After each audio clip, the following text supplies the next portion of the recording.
আজকে আমরা ঐতিহ্যবাহী দরবার সারা বাংলাদেশের তরিকতের প্রাণকেন্দ্র মাইজভান্ডার দরবার শরীফের মধ্যে হুজুরে গাউসুল আজম বাবা ভান্ডারী কিবলা আলমের আওলাদ হাজত রওয়া মুশকিল কুশা পীরে কামেল হযরত শাহ সুফি সৈয়দ হাবিবুল হোসেন মাইজভান্ডারী মাদ্দাজিল্লুহুল আলীর পবিত্র খুসরো শরীফ আমরা আজকে সুন্দরভাবে সগৌরবে আজিমুশানভাবে এই মাইজভান্ডার দরবার শরীফ শাহী ময়দানের মধ্যে পালিত হয়েছে।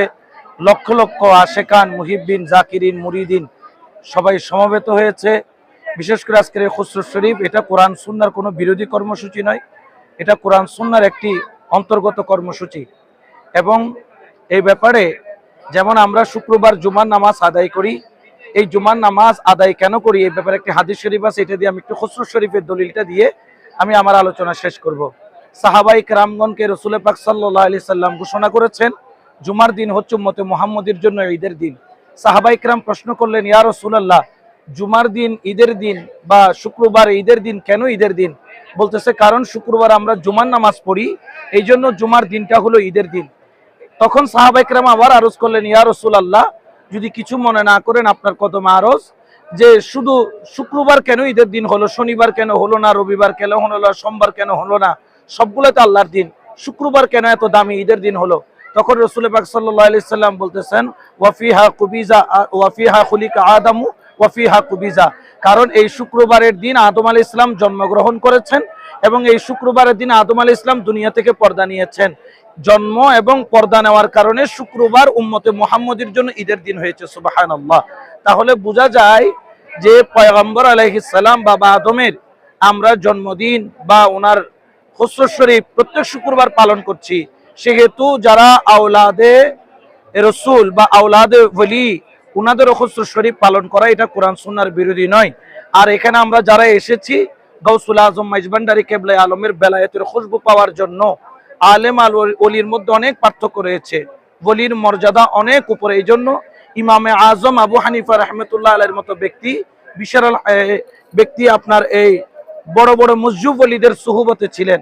যেমন এই আপনার ইমাম আহমদ ইবনে হাম্বল বিশারুল হাফির পিছনে পিছনে দৌড়াইতেন। ইমাম আহমদ ইবনে হাম্বল রাহমাতুল্লাহ আলাইহিকে প্রশ্ন করা হচ্ছে যে আপনি এই মসজুব আপনি বিশারুল হাফির জন্য এত পাগল কেন, এত দেওয়ানা কেন? তখন ইমাম আহমদ ইবনে হাম্বল রাহমাতুল্লাহ আলাইহি বললেন যে আমি পৃথিবীর সমস্ত মাসালার সমাধান দেওয়ার ক্ষমতা জ্ঞান আল্লাহ আমাকে দিয়েছে, কিন্তু একটা মাসালার সমাধান আমি বিশারুল হাফি থেকে নিয়েছি, এই জন্য উনি আমার উস্তাদ, উনি আমার একজন রাহাবার। বলে কি মাসালা?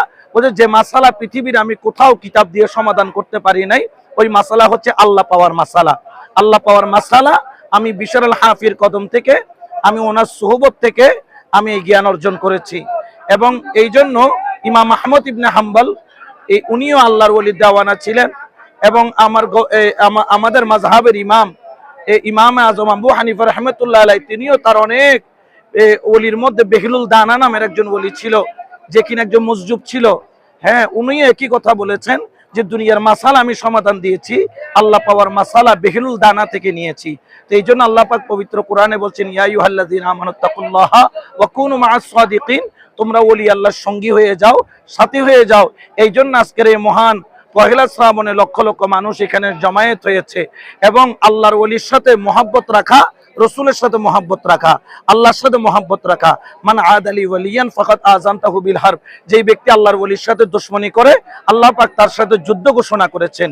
খেয়াল রাখবেন, ফুল কিন্তু অনেক প্রকার ফুল আছে, সব ফুলের মধ্যে ভোমরা বসে না, ভোমরা এসে মধু পান করে না। সব ফুলের মধ্যে মৌমাছি আসে না। আমাদের বাজারে প্লাস্টিকের ফুল আছে, দেখতে অনেক বড় হইতে পারে, কিন্তু এখানে কোনো আপনার এই মধু নেওয়ার জন্য কোনো মৌমাছি আসে না। কিন্তু আসল ফুল যেটা, ওটার এখানে মৌমাছি আসে, কারণ সেখানে মধু আছে। আর গাউসুল আজম মাইজভান্ডারীর দরবার হচ্ছে বেলায়েতের মধুর এক খনি, যেখান থেকে লক্ষ লক্ষ নয় কোটি কোটি মানুষ আজকে 200 বছরের কাছাকাছি বেলায়েত, ফয়ুজাত, নিয়ামত মানুষ পেয়ে আসতেছে। বড় বড় মুসিবতের মধ্যে পড়লে আল্লাহর আউলিয়া কিরামের উসিলায় আল্লাহ পাক তাদেরকে বিভিন্ন মুসিবত থেকে রক্ষা করতেছে। আল্লাহ পাক আজকের এই আয়োজন এবং আল্লাহর এই ওলির নজরে করম আল্লাহ আমাদের সকলকে দান করুক। ওয়া মা আলাইনা ইল্লাল বালাগ। আসসালামু আলাইকুম ওয়া রাহমাতুল্লাহি তাআলা ওয়া বারাকাতুহু।